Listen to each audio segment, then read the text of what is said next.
সন্দেহজনক লোকৰ বিৰুদ্ধে খিলঞ্জীয়া মুছলমানৰ নিষেধাজ্ঞা। কামপুৰৰ বুকলুঙত সোমাব নোৱাৰিব উচ্ছেদিত লোক।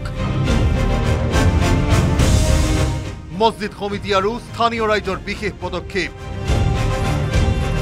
গাঁও প্ৰৱেশৰ পথত নিষেধাজ্ঞাৰ বেনাৰ। সমগ্ৰ অসমতে উচ্ছেদ অভিযান চলি থকাৰ সময়তে নগাঁও জিলাৰ কামপুৰৰ এখন মুছলমান সম্প্ৰদায়ৰ গাঁৱৰ ৰাইজে লৈছে বিশেষ পদক্ষেপ। বুকলুং গাঁৱত প্ৰৱেশ কৰিব নোৱাৰিব কোনো উচ্ছেদিত লোকে। প্ৰৱেশ কৰিলেই লোৱা হ'ব আইনী ব্যৱস্থা। গাঁৱলৈ সোমোৱাৰ পথতে এইদৰে আঁৰি দিয়া হৈছে জাননী।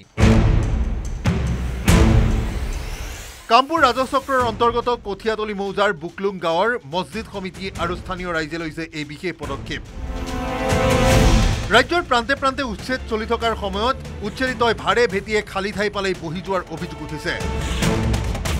সন্দেহজনক এচামৰ আছে ৰাতিটোৰ ভিতৰতে ঘৰ বান্ধিব পৰা অপৰিসীম শকতি।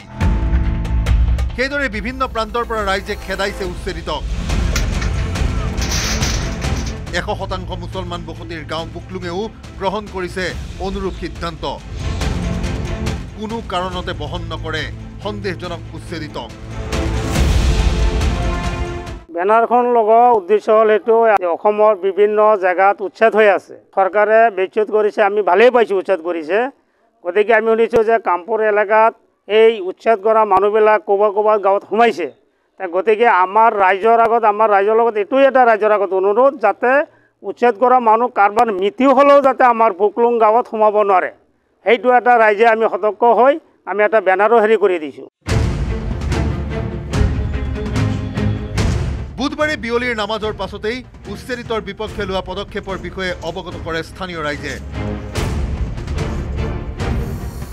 এটা আলোচনা কৰি লৈ এটা বেনাৰ বনাইছে, যাতে আমাৰ গাঁৱত এই উচ্ছেদ হোৱা মানুহ যাতে সোমাব নোৱাৰে, সেইটো সিদ্ধান্ত কৰি আমাৰ গাঁওখনত বেনাৰ এটা লগাইছে। আৰু দ্বিতীয়বাৰে যদি কোনোবা মানুহ আমাৰ গাঁৱত উচ্ছেদ হোৱা মানুহ আহে, তেতিয়াহ'লে আমাৰ বিডিবি আছে, বিডিবিৰ সহায় লৈ আমি আৰক্ষীৰ ওচৰত যাম, কি কৰিব পাৰে আৰক্ষী কৰিব। গাঁওখনত কোনো কাৰণতে সন্দেহযুক্ত লোকক প্ৰৱেশ কৰিবলৈ দিয়া নহ'ব বুলি দৃঢ়তাৰে প্ৰকাশ কৰে ৰাইজে। চৰকাৰে চলোৱা উচ্ছেদ অভিযানক সম্পূৰ্ণ সমৰ্থনেৰে গাঁওবাসীৰ স্পষ্ট কথা, সন্দেহযুক্ত লোক সোমালেই লোৱা হ'ব কঠোৰ ব্যৱস্থা। বেবেদিয়াৰ পৰা ভাস্কৰ জ্যোতি শইকীয়াৰ report, news 18 Assam north east.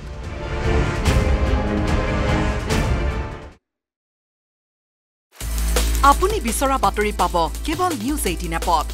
News 18 app download কৰিবলৈ স্কেন কৰক এই QR কোড। গুগল প্লে ষ্টৰতো পাব এই নিউজ 18 এপ।